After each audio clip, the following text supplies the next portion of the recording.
Sud Radio, les clés d'une vie, Jacques Pessis. Les clés d'une vie, celle de mon invité.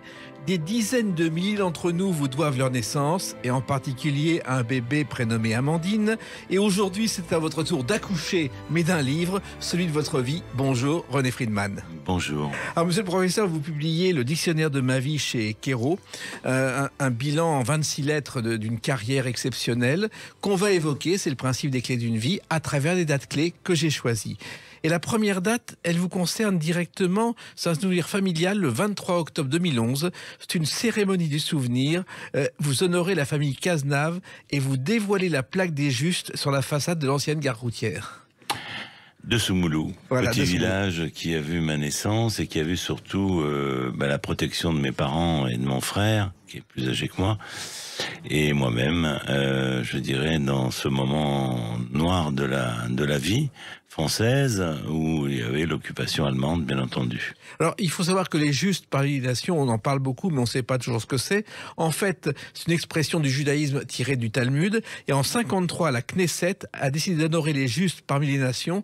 Et il y a aujourd'hui 27 212 Justes qui sont honorés, dont cette famille Cazenave, à qui vous devez la vie, finalement. Exactement. Et tous les Justes dans toute l'Europe, parce qu'il y a aussi bien en Pologne qu'en France et que, enfin, dans tous les pays, ceux qui ont vraiment, au péril de leur vie, sauvé effectivement des Juifs en les hébergeant, en les protégeant, en les masquant, bien sûr.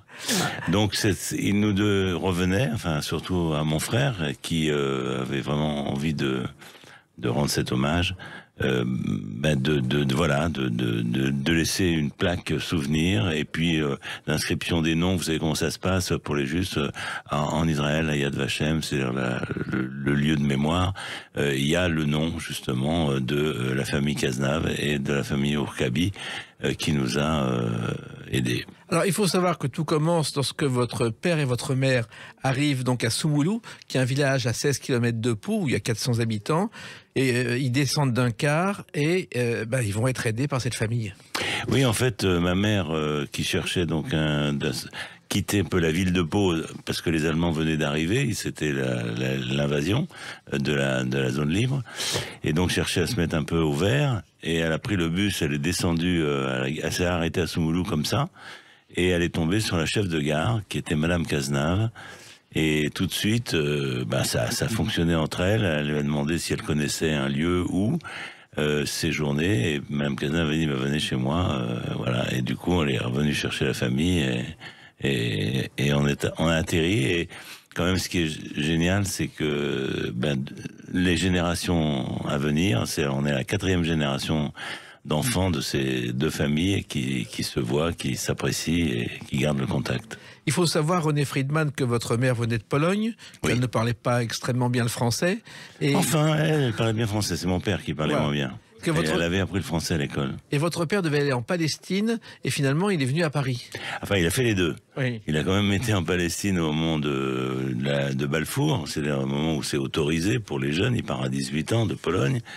Et il va effectivement être parmi les pionniers de cette aventure, mais à un moment donné, il va revenir en France, enfin il va venir plutôt en France, parce que il a deux de ses frères qu'il n'a pas vus depuis 10 ans, et donc il vient les voir, et du coup il va rester un petit peu, il va rencontrer ma mère, ils vont repartir en Palestine sous mandat britannique, et ma mère étant enceinte de mon frère, décide de venir accoucher en France. En fait, c'est raté parce qu'elle va accoucher sur le bateau en face d'Alexandrie, de mon frère qui va prendre le prénom du capitaine comme il se doit.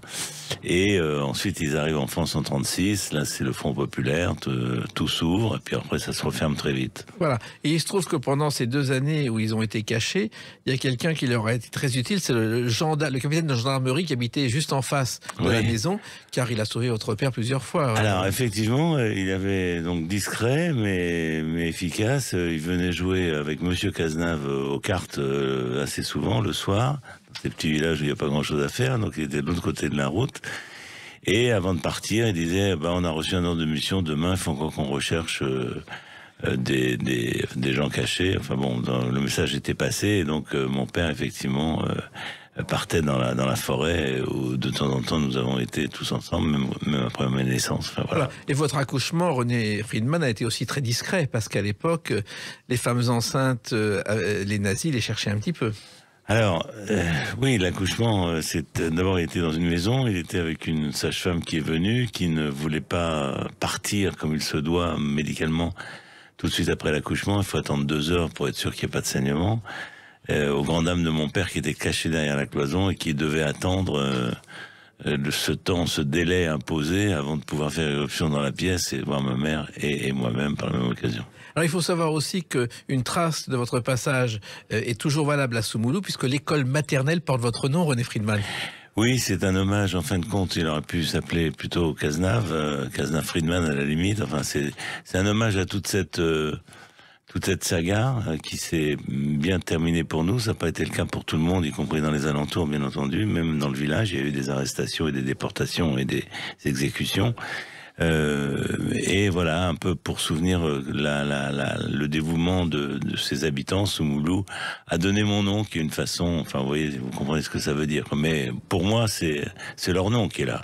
Bien sûr. Alors, vous venez à Paris, vous grandissez à Paris, et vos vacances d'été, c'est à Fontainebleau, qui est lié à Napoléon, bien sûr. Et Napoléon, vous avez un souvenir particulier.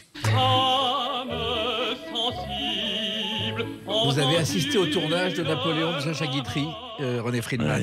Oui, tout à fait. Le hasard, c'est que la pension de famille où j'étais, le fils était cuisinier et avait un petit restaurant qui était en face du château. Et donc, moi qui avais, je sais pas, 12 ans, je crois, un truc comme ça, j'étais utilisé comme petit serveur, quoi, qui était très plaisant. Et en plus, il y avait bien sûr des artistes. C'était la première fois que j'allais assister au tournage. Et un jour, il y a Sacha Guitry qui vient dans le restaurant. Donc c'était l'événement où tout le monde se mettait à plat ventre devant le grand Sacha. Moi, voilà. Et moi, je prends une feuille de papier, un bloc-notes, quoi. Et alors là, c'était la honte de ma vie parce que il a pris le papier, il l'a retourné comme ça, il l'a regardé, puis il me l'a rendu sans le signer parce que je n'avais pas donné un carnet en or ou je sais pas quoi. Enfin, ce qu'il voulait, c'était quand même quelque chose. Et moi, petit garçon, voilà, j'ai pris ça en pleine poire, donc je m'en rappelle. C'est un mauvais souvenir. Et la première de Napoléon a eu lieu à l'Opéra, qu'on avait transformé en camp de Napoléon, avec René Coty qui arrivait au milieu des grenadiers. C'était assez surréaliste. Ah oui, ça je veux bien croire. Alors, la médecine, c'est venu. Finalement, René Friedman, ça vous a toujours attiré depuis l'époque où vous avez fait sciences ex à l'école? J'aimais bien la biologie, la vie, quoi, tout le côté vital, je dirais, j'aime toujours d'ailleurs, ce renouvellement. À vrai dire, oui, j'ai choisi médecine sans alternative, parce que ça me semblait évident, tout ça, parce que je le dis très sincèrement, ma mère voulait que je sois médecin, mes parents voulaient que je sois médecin, et pourquoi pas, et voilà, et ça m'a plu, mais alors que je ne savais absolument pas ce que c'était qu'être médecin, enfin les différents, plutôt, moi j'avais l'image du médecin de famille qui venait de temps en temps à la maison, qui était fort sympathique d'ailleurs, mais je connaissais rien de la carrière, on va dire après, hospitalière et puis universitaire, ça c'est sûr. Vous aviez lu quand même les livres d'André Soubiran, qui sont le premier tome de ses mémoires, qui s'est tiré à 1,5 million d'exemplaires, qui est un immense succès. Ah non, mais c'est vrai, vous avez raison, c'est-à-dire que ce soit Masque de chair, que ce soit Les Hommes en blanc, dont on va faire un film après, mais la lecture de Soubiran, c'était formidable. Et puis vous entrez à la fac et vous commencez à vous occuper de politique et vous allez vous retrouver à l'UNEF tout à fait par hasard parce que une candidate s'est cassée la jambe, je crois, René Friedman. C'est ça, en fait on était un petit groupe, vous savez, il y avait les étudiants communistes, catholiques, protestants, et puis ceux qui n'avaient pas d'affiliation particulière, les juifs aussi. Et voilà, pour essayer d'avoir un représentant d'amphithéâtre. Et comme cette personne, au dernier moment, n'a pas pu se présenter, ça m'est tombé dessus, alors que j'étais pas du tout préparé à ça. Et puis voilà, je ne sais pas ce qui a joué, mais en tous les cas, je me suis retrouvé élu à l'UNEF. Et du coup, ça a été quand même une confrontation avec les problématiques des étudiants, avec y compris ce qui se passait dans le monde. Et puis, il faut dire qu'on était en pleine guerre d'Algérie, oui, hein, quand même. Donc, il y avait quand même tout de suite le sursis, pas le sursis, on y allait, on n'y allait pas. Enfin, tout ça était assez, outre les problèmes de polycopier et différentes assurances. Voilà. Et donc très vite, toute l'UNEF était politisée, est devenue assez politique. Et donc moi, je suis rentré à l'Union des étudiants communistes qui m'attendait au coin là.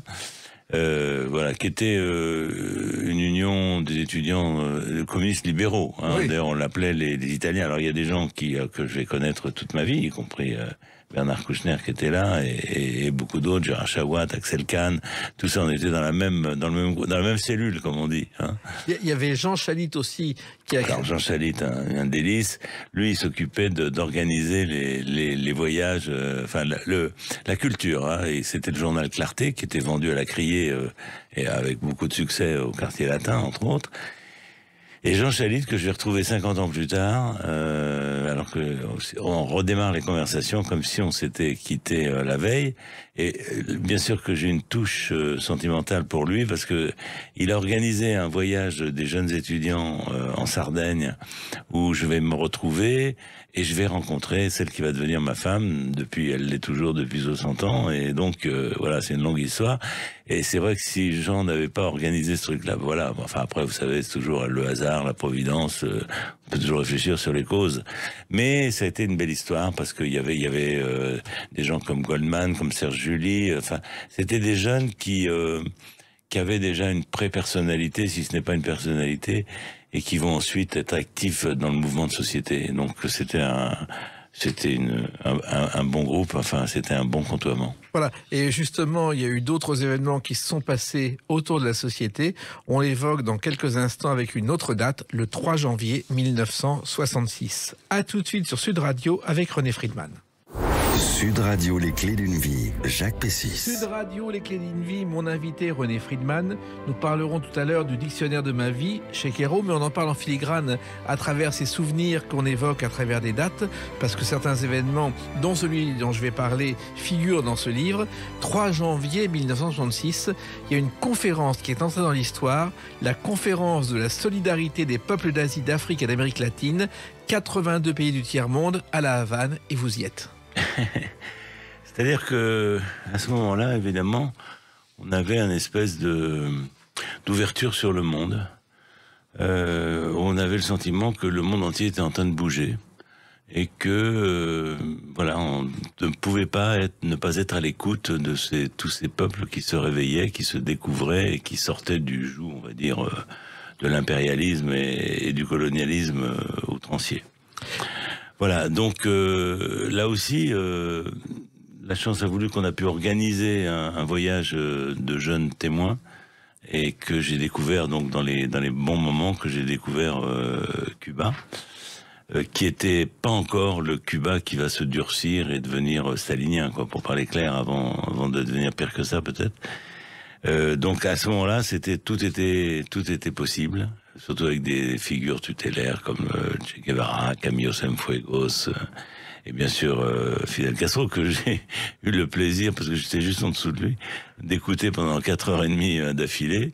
Voilà, c'était quand même quelqu'un qui reste malheureusement, il n'a pas fait que des choses bien, mais enfin à ce moment-là, il faisait des discours au point de vue enflammé, Mélenchon, petit pied, hein, à côté. Vous avez donc visité la Sierra Maestra, où justement tout est né, où les complots se sont organisés. Les complots, non, la révolution, oui. C'est-à-dire que les Cubains, sous la direction de Fidel Castro, ont débarqué du Mexique, enfin un petit groupe, ils étaient une centaine. En fait, il y a eu une tempête et puis ils se sont fait choper. Et il y a eu 12 survivants. Et donc à 12 survivants dans un désastre, ils partent quand même des idéalistes fabuleux. Donc il y a Che Guevara, il y a lui, et il va se faire et il va être prisonnier. Oui. C'est-à-dire qu'il se fait prendre et il va y avoir son procès. Et là, la bêtise du président d'alors, de Batista, c'est de penser que ce procès public va permettre d'enfoncer le clou. Ouais. Mais évidemment, il ne savait pas avec qui il allait faire. Et donc Fidel Castro va se servir de ce procès pour défendre la cause de l'oppression du peuple qui était réelle à ce moment-là. Elle va peut-être être après avec Fidel Castro aussi, mais là, vraiment, c'était réel avec des meurtres d'étudiants et pas d'étudiants d'ailleurs, enfin tout opposant. Et donc voilà, et donc les choses enfin voilà, ça va être le début. Donc c'est une épopée, c'est incontestablement une épopée. Dans le sud de Cuba, à Santiago de Cuba, voilà, ça va être. Et la Sierra Maestra, que effectivement j'ai pu voir, était devenu sous des toits de palmes, avec des jeunes on faisait de l'alphabétisation parce que la plupart de la jeunesse n'avait pas appris à lire et à écrire, et ça c'était assez enthousiasmant. Voilà. Il y a quelqu'un d'autre qui a fait le même cheminement que vous, c'est Jean Ferrat avec une chanson justement qui s'appelle Santiago de Cuba.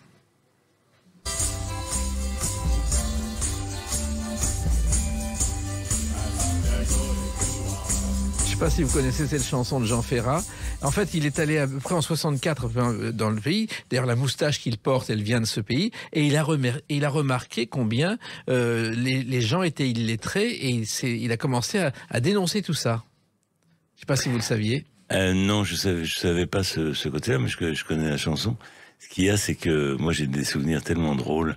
Vous savez, j'avais vu, je raconte d'ailleurs, je crois dans le livre, la tumba française, c'est-à-dire des originaires d'Haïti, beaucoup de gens s'étaient réfugiés à Cuba et gardaient les traditions de l'époque royale. Et donc j'ai vu des menuets avec des gens du coin, des blacks évidemment, habillés avec les robes de menuets et les perruques, faire une démonstration de tumba française, qu'on appelle comme ça, avec des tambours à perdre l'audition, quoi. Et dans ce livre, le dictionnaire de ma vie, René Friedman, vous évoquez un médecin cubain qui est devenu un ami, qui se prénomme Alfredo. Oui, et alors écoutez, sans dévoiler trop de secrets, Alfredo, il vient à Paris la semaine prochaine. D'accord. On va passer quelques jours ensemble. Donc vous voyez, il y a des amitiés qui durent, il y en a d'autres malheureusement qui vont disparaître, mais c'est une amitié qui dure. Et lui, il a une autre histoire, mais on va se rencontrer à ce moment-là. Et on va passer quelques temps ensemble à Cuba et ensuite de par le monde, puisqu'on va se retrouver dans plusieurs endroits chauds du monde. Car vous allez parcourir le monde et le premier accouchement auquel vous avez assisté, alors vous ne pensiez pas exercer ce métier, René Friedman, c'est à Cuba. Oui, justement, Alfredo était étudiant en médecine à ce moment-là, comme moi, le même âge. Et il était de garde, et donc je suis allé avec lui passer la garde. Et là, j'ai vu le premier accouchement de ma vie, parce que je l'avais jamais vu. Et alors, ce qui est assez irrésistible, c'était une femme qui était à son 8e enfant, je crois. Et donc, l'enfant sort avec la main plaquée sur le fond, et quand il sort, vous savez, il détend comme ça la main. Et donc, c'était comme si c'était un Cubain qui se faisait le salut révolutionnaire. Donc voilà, donc ça reste un souvenir assez incroyable. Oui, d'autant plus, René Friedman, qu'au départ, votre but n'était pas de se spécialiser dans la gynécologie. Ça vous intéresse absolument pas. Non, pas du tout. J'ai même évité de faire les stages obligatoires. J'étais un mauvais élève. Vous avez fait des faux, je crois. Oui, j'ai fait des faux papiers, je le reconnais. Enfin, les faux stages, comme si j'avais assisté alors que je trouvais ça vraiment nul. Et puis, en fait, quand j'ai réussi l'internat, alors je l'ai fait assez courte, à un moment donné, je choisis un stage où il y a de la chirurgie, mais il y a aussi des accouchements. Donc j'apprends la chirurgie, mais je vois les accouchements et je vois surtout qu'on est au Moyen-Âge, quoi. Et alors, pourtant, on est à Paris, il y a rien contre la douleur. L'échographie n'est pas connue, on surveille pas le rythme cardiaque de l'enfant, et les femmes sont vraiment laissées comme ça à deux sur un banc ou sur un lit. Donc, je veux dire, ça a surgi. Et puis on était au moment de l'avortement. Donc il y a d'un seul coup cet état de santé de la femme qui devient quand même préoccupant, sur lequel on s'aperçoit qu'on a du retard, alors qu'on a des exemples, on commence à connaître des pays qui ont agi différemment, quoique pas plus tard qu'aujourd'hui, ça se remet en question ici ou là, en ce qui concerne l'avortement. Mais sur la douleur, le bien-être et l'accueil et l'attention portée au nouveau-né, ça c'était tout nouveau. Et donc je me suis dit non mais là c'est pas possible, il y a quelque chose à faire, et j'ai quitté le Moyen-Âge pour le 20e, 21e siècle assez rapidement en allant à Clamart avec mon patron d'alors, Émile Papernic, qui lui était très très contemporain, moderne et en voulait absolument. Et c'est là que j'ai pu me réaliser. Alors qu'au départ, René Friedman, vous pensiez être médecin humanitaire avec votre copain Bernard Kouchner? Oui, alors j'ai fait quelques missions. La première, en tous les cas, c'est celle qui marque, évidemment, celle du Nicaragua, où on a appelé comme ça un soir de Noël des volontaires. Et c'est vrai que l'histoire, je la raconte dans le livre parce que c'est drôle. J'accompagne mon épouse et mes enfants qui partaient en vacances. Et à peine dans la voiture, j'entends l'appel au Nicaragua auquel j'acquiesce. Et je vais passer 8 jours au Nicaragua, je vais revenir et je vais être au train au moment où ils reviennent. Mais entre-temps, j'aurais vu quand même des choses assez incroyables. 20 000 morts à Managua. Et des rencontres avec des gens, des hommes, des femmes assez incroyables, quoi, qui essaient de reconstruire leur pays. Et maintenant, malheureusement, ce pays va à volo. Voilà. Et malheureusement, il y a eu beaucoup de choses qui sont passées. Et vous avez été un pionnier de Médecins sans frontières, dont tout le monde parle aujourd'hui, et auquel personne ne croyait lorsque Bernard Kouchner a commencé à s'en occuper. Alors, moi, j'ai pas participé à la création administrative. Je veux dire, ça, c'était d'autres qui étaient, mais j'ai été effectivement à plusieurs missions, dont la première. Et ensuite en Afrique, avec au Tchad en particulier, et on a monté Maternité sans frontières en formant, en voulant. L'idée, c'était, pour moi en tous les cas, c'était surtout de former des gens, laisser quelque chose, pas les remplacer, parce que ça c'est la catastrophe ambulante. Voilà. Et puis j'avais avant Médecins sans frontières, j'étais parti volontairement avec un groupe d'amis en Palestine. Pour essayer de soigner les Palestiniens qui étaient attaqués par les Jordaniens à l'époque. C'était ce qu'on appelle le Septembre Noir. Et donc c'était assez passionnant effectivement de devenir un petit groupe de médecins volontaires, un peu les militants, pour rencontrer ces Palestiniens, en leur disant qu'on était, pour la plupart on était juifs d'ailleurs, et de leur dire pourquoi on était là. Et en même temps de voir les batailles, parce que de vous à moi, les Palestiniens ont encore plus souffert des autres Arabes que des Israéliens. Ils ont aussi souffert des Israéliens, ils souffrent encore, mais je veux dire, les autres Arabes, c'est pas la joie du tout, hein, parce que les Palestiniens politiques ont été réprimés aussi bien en Égypte, en Tunisie, que surtout au Liban, entre autres. Voilà. Et ensuite, il s'est passé d'autres choses, et un événement important, et une date que vous n'avez forcément pas oubliée, c'est le 24 février 1982. On en parle dans quelques instants sur Sud Radio avec René Friedman. Sud Radio, les clés d'une vie, Jacques Pessis. Sud Radio, les clés d'une vie, mon invité, le professeur René Friedman, le dictionnaire de ma vie chez Kero et votre livre. On va en parler longuement tout à l'heure, mais dans ce livre, il y a une date évoquée, bien sûr, que vous n'avez pas oubliée, c'est le 24 février 1982. Ben oui, bien sûr, c'est celle qui marque, il y a un avant et un après, hein, incontestablement. Oui. C'est la naissance d'Amandine, premier bébé éprouvette né en France, troisième bébé dans le monde. Et donc voilà, ça a été un choc pour tout le monde parce que voilà, c'était quand même la première fois que une rencontre entre un spermatozoïde et des ovules se faisait à l'extérieur de l'organisme féminin depuis que le monde est monde. Voilà, donc incontestablement, je répète souvent cette phrase, mais c'est vrai qu'elle me colle, c'est-à-dire que, si vous voulez, ce qui était invisible au début d'un embryon, de la vie d'une personne, va devenir visible au microscope, ce qui était intouchable, va devenir manipulable, et va poser d'ailleurs un certain nombre de problèmes éventuellement. Mais c'était, voilà, et donc ce jour-là, jour de la naissance, elle est née à 2h du matin. À 11h, on faisait la conférence de presse. Et là, je dois dire que j'ai fait connaissance avec vos confrères journalistes, qui étaient une centaine. Et donc, ça a été quand même incroyable, cette conférence de presse. Bah, c'est-à-dire que moi, j'étais pas dans ce sens-là, hein, quand même. J'avais 36 ans.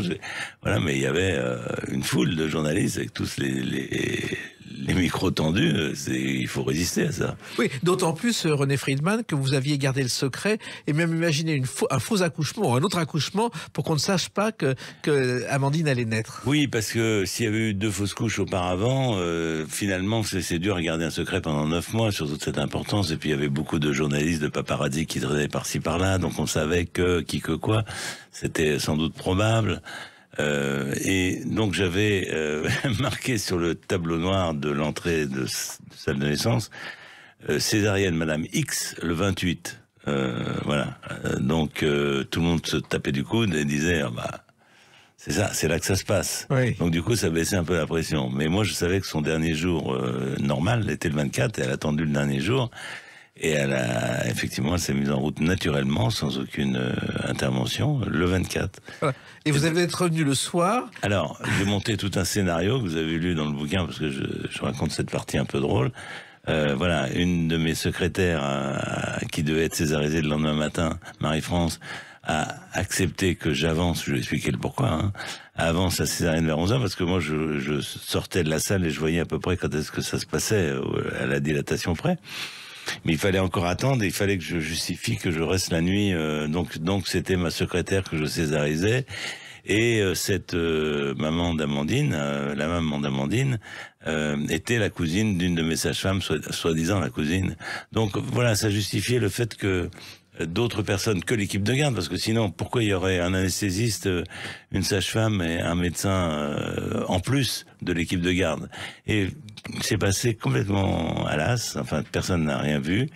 Et donc j'ai pu rentrer chez moi à 2h30 et puis revenir le matin voir mon patron et Jacques Testard et à ce moment-là faire la conférence de presse. Alors, tout a commencé quelques années plus tôt, lorsque vous avez lu un article sur Robert Geoffrey Edwards, qui est le biologiste britannique, qui a réalisé la première grossesse avec la naissance de Louise Brown.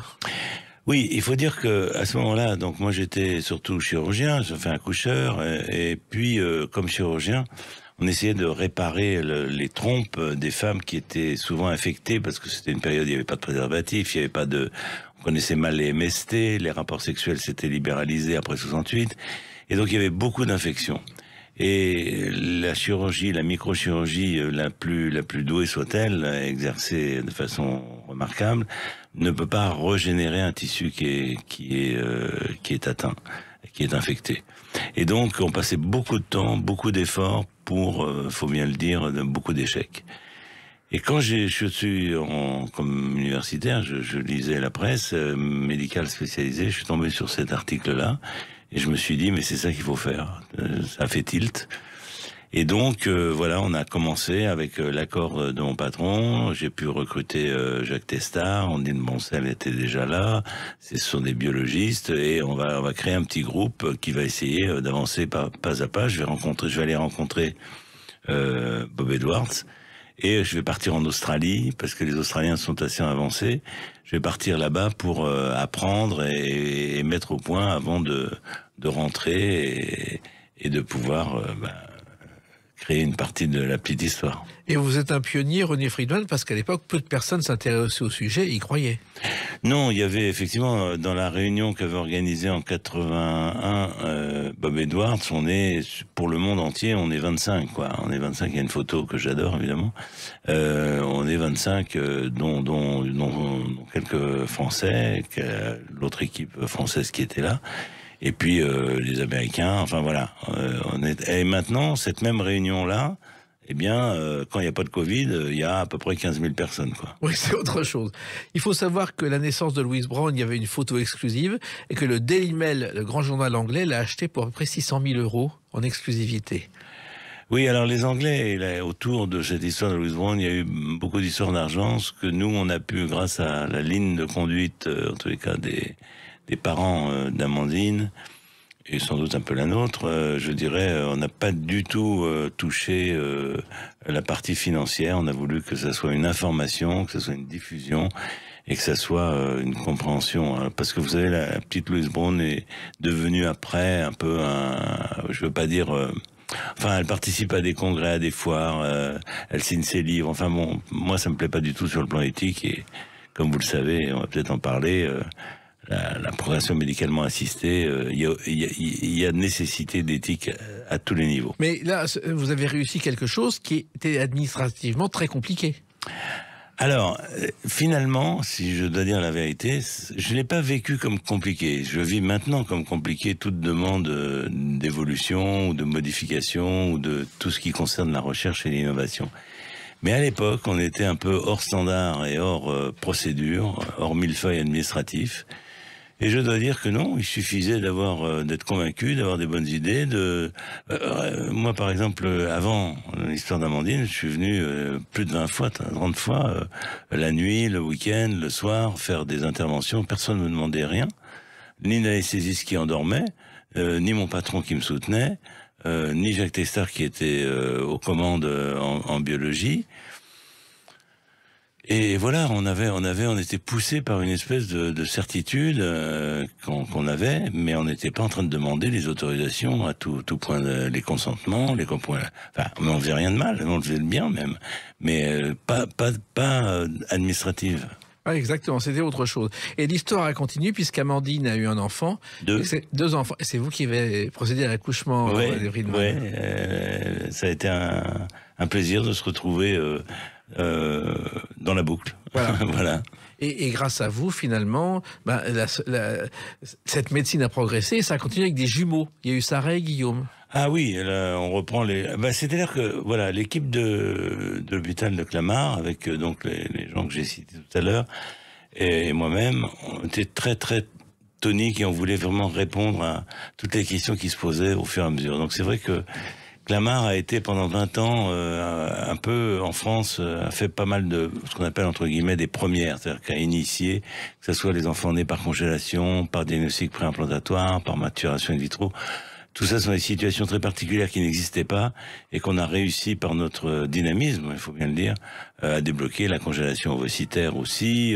Et puis là, bon, c'est pas à Clamart, c'est à Foch et avec une autre équipe, avec Jean-Marc Ayoubi, la première greffe de l'utérus qu'on a réalisée avec la première naissance il y a 1 an. Donc, ouais, je suis accro de ces nouveautés. J'adore pouvoir participer d'une façon ou d'une autre avec une équipe pour enfoncer ces portes qui sont là et qui n'attendent que ça.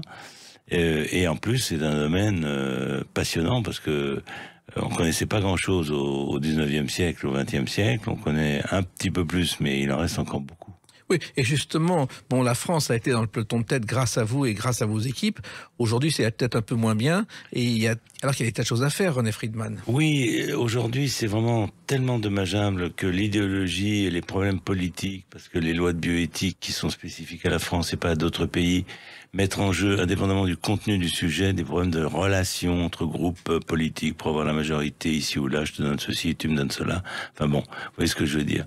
Et il y a, si vous voulez, sur des thématiques comme par exemple la génétique, je regrette absolument qu'on n'ait pas les mains libres pour, dans certaines conditions, pouvoir étudier le fait que certains embryons, ça ne sert à rien de les remettre dans l'utérus des femmes, et vont donner des fausses couches, des grossesses extra-utérines, et en tous les cas pas d'enfants. Pourquoi ? Parce qu'on sait que 60%, j'insiste, des embryons qui sont fabriqués ne vont pas se développer. Pourquoi les remettre, leur donner un espoir? Pourquoi violenter les femmes psychiquement et physiquement parfois? Donc, tout ça sous prétexte que si on commençait à faire cela, on irait vers l'eugénisme. Mais je veux dire, l'eugénisme, il n'a pas besoin de passer par la biologie là pour être développé. Il s'est développé ailleurs sans biologie. Et au contraire, la biologie, c'est dans des labos, c'est parfaitement cadré. On sait absolument ce qui s'y fait. Il y a des comptes rendus et des observations qui sont faites. Donc on est passé à côté. Et du coup, on est en retard. Voilà, on est en retard et ce que finalement les téléspectateurs retiennent de la médecine, ce sont des séries comme celle-ci. Car aujourd'hui, la série Urgence est l'une des séries avec Dr House. C'est un phénomène, la médecine à la télévision par des séries. On en parle beaucoup, René Friedman. Oui, écoutez, d'abord parce que ça touche un monde qui est extraordinaire, parce qu'il y a un concentré. Il y a un concentré de plein de vies, des vies qui sont très différentes scientifiquement, mais surtout, je veux dire, leur vécu. Vous touchez tous les niveaux de société sur le plan économique, toutes les histoires d'amour, de désamour, de divorce, de séparation, de projets farfelus, de projets au contraire raisonnables. Donc c'est un roman, je dis souvent, c'est les Rougon-Macquart, c'est du Balzac, vous avez devant vous la vraie vie, quoi. Parce que les gens sont habituellement sans phare, ne masquent pas, parce que on touche à leur intime quand ils viennent nous voir, c'est eux qui viennent.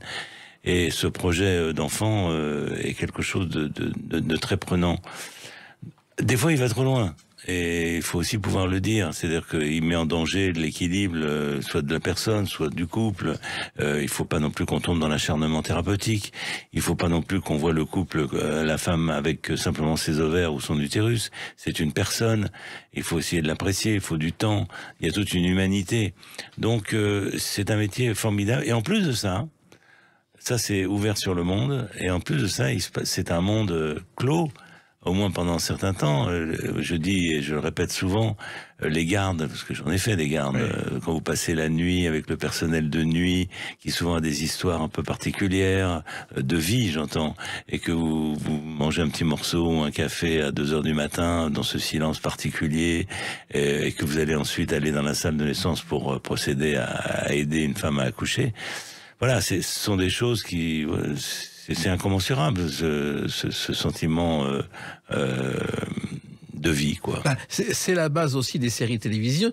Urgence a été créé par un médecin, Michael Crichton, qui crée une histoire que personne ne veut. Il fait un film avec Spielberg qui qui aime le sujet et qui décide d'en faire un pilote pour la télévision. Résultat, 331 épisodes qui ont fait le tour du monde et qui ont beaucoup raconté les coulisses de la médecine. Oui, ce que je veux dire, c'est que il y a les coulisses de la médecine, les coulisses de relations personnelles dans un moment où les équipes font corps pour parce qu'il y a urgence, c'est le cas de le dire, le plus souvent, pas toujours, ou bien il y a intellectuellement, il faut réfléchir sur trouver la bonne. Quel plaisir quand, après avoir eu des gens qui ont cherché avec des collègues, mais d'un seul coup, d'avoir une lumière qui arrive, qui fait que c'est ça. Et que ça, ce point-là, c'est ça qui est en cause, et que ça va guérir. Je vous donne juste un exemple. J'avais un collègue il était en train de mourir. Il prenait, voilà, il respirait plus. Enfin, c'était horrible et personne ne comprenait ce qui se passait. Jusqu'à ce qu'à un moment, il y a un médecin, qui est un de mes amis, qui l'interroge et qui lui pose une question. Est-ce qu'il avait des animaux autour de lui? Alors, il dit oui, j'avais un chien qui est décédé. Et du coup, on fait le diagnostic de leishmaniose. Et le chien lui a passé la leishmaniose, qui est un parasite que on recherche pas, on recherche jamais. Un traitement adapté, guéri. Et ben voilà, une belle histoire. Il y en a d'autres dans ce livre dont on va parler dans quelques instants avec une autre date, le 27 avril 2022. À tout de suite sur Sud Radio avec René Friedman. Sud Radio, les clés d'une vie, Jacques Pessis. Sud Radio, les clés d'une vie, mon invité René Friedman, donc 27 avril 2022, sorti chez Kero de ce livre, Le dictionnaire de ma vie, où vous évoquez votre vie à travers 26 lettres de l'alphabet, et un livre que vous ne vouliez pas faire au départ, je crois. Oui, tout à fait, parce que je me disais, mais je ne vais pas raconter ma vie intime. Alors, c'est pas ma vie intime, il faudrait que je fasse un 3e livre si j'abordais cette question, mais c'est quand même d'habitude, j'ai fait des livres grand public, de médecine, de diffusion, outre les livres scientifiques, je parle comme ça. Et là, j'ai réduit la part médicale, sauf à ce qu'on a évoqué, bien sûr, la nuit de naissance d'Amandine, et puis une ou deux questions qu'on ne pouvait pas éviter, vu qui je suis. Mais là, j'ai vraiment fait des nouvelles, qui sont des nouvelles... Enfin, pour moi, c'est comme des nouvelles. C'est des petites histoires, mais qui sont toutes assez, je crois, attractives. Enfin, non, je vais pas les raconter parce que on va les évoquer de toute façon. Si vous voulez les évoquer. Mais en même temps, si vous voulez, c'est un parcours que vous n'imaginiez pas au départ, René Friedman. Mon parcours de vie? Oui. Ah ben non, pas du tout. Je savais pas du tout où j'allais. Vous savez, j'ai eu l'impression à chaque fois de voir des choses passer, de les saisir, d'avancer, de redescendre dans la gare, de reprendre le train suivant, et c'est pas fini. Oh, j'espère bien. Alors, vous racontez des moments heureux et d'autres plus dramatiques, notamment la prise d'otage d'un chef de service, qui est toujours incroyable. Oui, je rigole parce que ça s'est bien terminé, évidemment. Mais oui, je suis à Clamart, je suis dans mon bureau assez tard le soir, et puis je reçois un coup de fil du professeur Gabilan, qui était le chef de service de néonatologie, et qui me dit d'une voix blanche, me dit écoutez Friedman, j'ai un monsieur qui a un pistolet en face de moi et qui veut absolument que je fasse revenir son enfant à la vie. Alors bon, moi j'ai prévenu évidemment la direction, et puis j'ai vu une demi-heure après le GIGN qui grimpait sur les murs et qui a débarqué dans le bureau, sauvant mon collègue de cette histoire complètement farfelue, quoi, avec la douleur de ce papa qui venait de perdre son fils, alors qu'il n'y avait pas de faute de commise, mais enfin voilà, il en voulait au monde entier.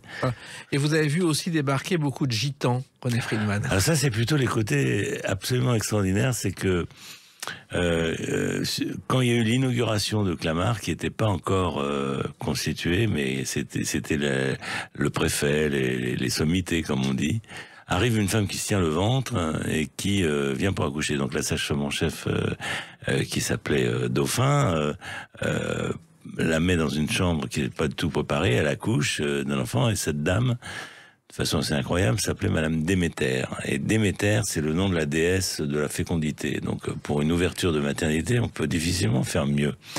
Et elle faisait partie de cette grande famille Déméter et d'autres, qui sont effectivement des gens du voyage.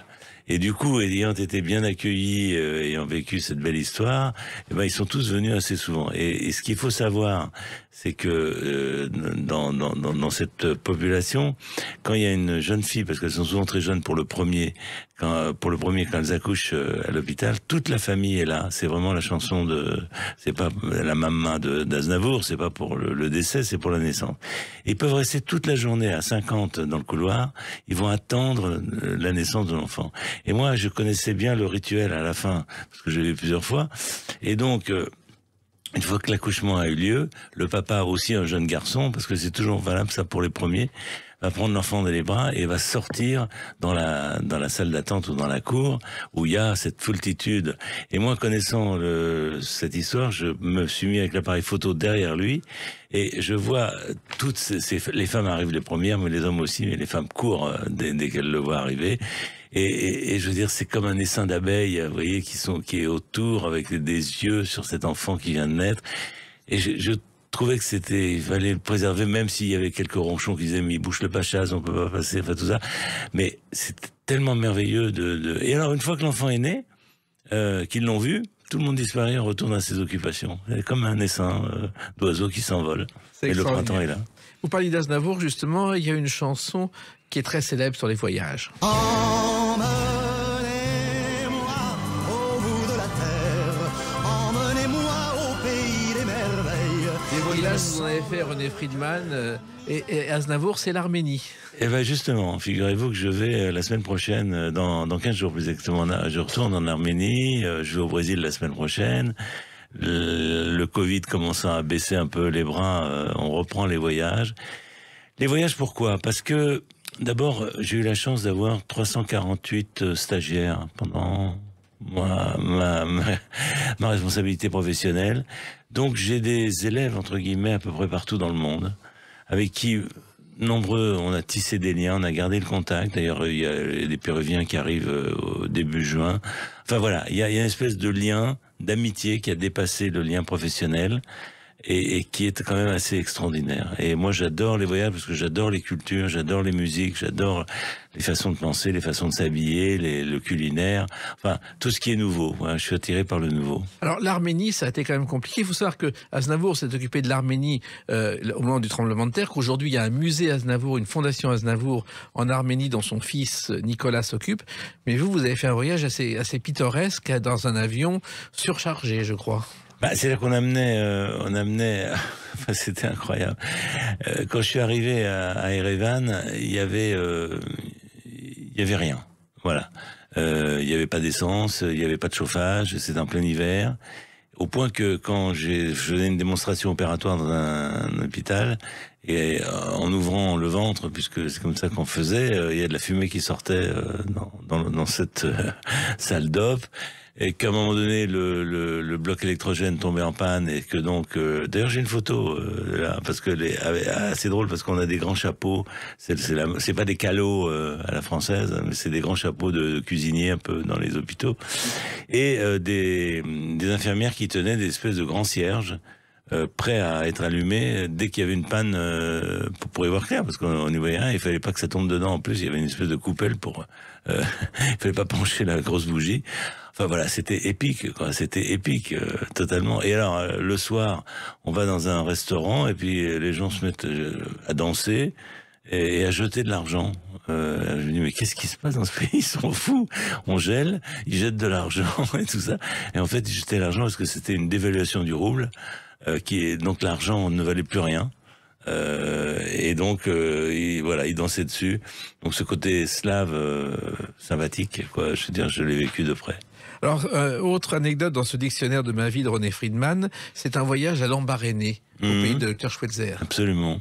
L'Afrique, c'est un autre continent, c'est le cas de le dire, mais voilà, vous savez, enfin, vous m'avez dit que vous aimiez les lectures, vous avez lu Conrad, Les Ténèbres, et ce grand voyage sur l'Ogooué avec des arbres, mais qui font 100 mètres, enfin, je sais pas, ils sont tellement hauts, tellement feuillus qu'ils couvrent... il ne laisse pas passer les rayons de soleil, donc on est vraiment dans un monde de ténèbres qui est quand même hallucinant. Et de retrouver effectivement la tombe et l'ancienne infirmerie de Schweitzer. Alors vous savez pourquoi on disait pourquoi on a dit il est minuit Dr Schweitzer? Au départ, c'était d'une pièce de Gilbert Cesbron. Non, mais avant que ça le soit, c'est dans le texte. Oui. Mais c'est dans le texte parce que l'infirmière vient dire mais Dr Schweitzer, il est minuit, il faut arrêter. Parce qu'il n'arrêtait pas, lui. Il n'arrêtait jamais de lire ou de travailler. Enfin bon, voilà. Et voilà, alors après, ça remet en dehors de ce côté exotique, faut bien dire, ça remet en question toutes les relations médicales qu'on a continuées avec la fécondation in vitro, avec d'autres aspects en obstétrique, parce que, quand même, je rappelle que il y a 500 000 femmes qui meurent par an en obstétrique dans le monde. Au cours d'un accouchement, après un accouchement, avant un accouchement, sur un avortement. Donc, il y a un besoin médical énorme. Mais après, c'est une autre histoire, faudra... Oui, mais en même temps, vous dites dans ce livre que le docteur Schweitzer mériterait d'entrer au Panthéon. Ben oui, parce que je trouve que, bon, même si on peut discuter de certaines de ses croyances ou certaines de ses positions, c'est quand même un homme qui s'est dévoué dans le bon sens du terme, pas pour son enrichissement personnel, son enrichissement culturel, oui, mais pas son enrichissement pécunier, et qui a été quelque part, comme moi je ressens en tous les cas, comme un précurseur des ONG. Alors on peut discuter sur les ONG, est-ce que les ONG c'est toujours bien, pas bien, à long terme, tout ça je suis prêt à en discuter, il y a beaucoup à dire. Enfin voilà, je trouve que c'est quand même une belle figure du don d'apporter aux autres, tourner vers les autres, et aujourd'hui ça manque un peu. Oui, alors ce qui manque un peu aussi, c'est les blagues, et vous évoquez ce passage dans votre livre, les blagues de carabin qu'on se faisait lorsqu'on était étudiant en médecine, notamment, je crois que vous avez créé des ennuis à un professeur qui s'est retrouvé au poste un soir. Ah oui, écoutez, ça c'était les plaisirs de la salle de garde et de l'amusement, le défouloir, je dirais... de pas mal de choses. Donc effectivement, à un moment donné, on a réussi à faire coffrer un de nos collègues qui était parti pour une petite lune de miel, en le faisant passer pour un échappé de l'hôpital psychiatrique dans lequel nous étions. C'était à Aubonne, dans le nord de Paris.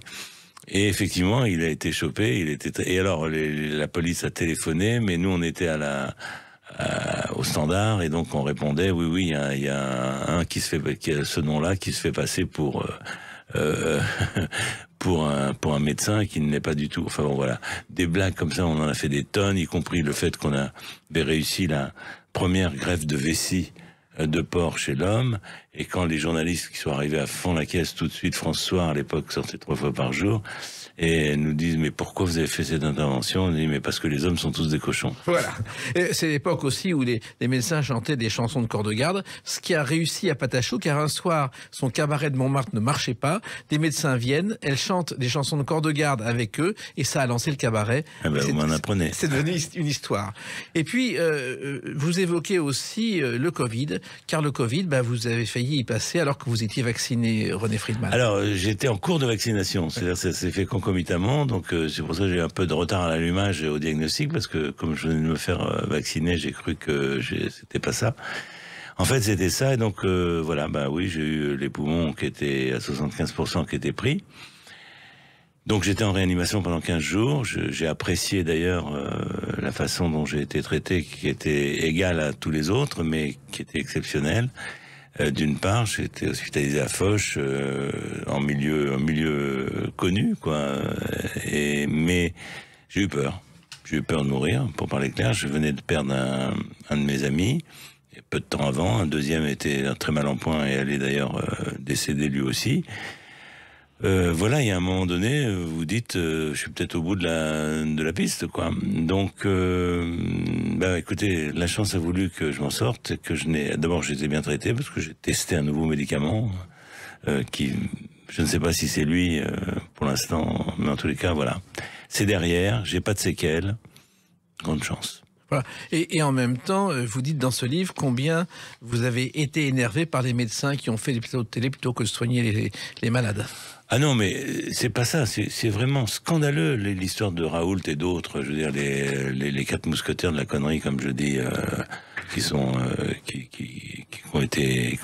ont osé remettre en question l'attitude scientifique. C'est-à-dire qu'on peut tout dire à condition d'avoir des preuves.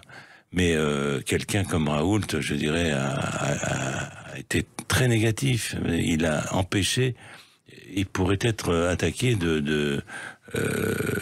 pour défaut, si vous voulez, pour être responsable de la maladie, voire du décès de certains, en leur diffusant des mauvaises idées. Enfin, vous voyez, pas du tout prouvé.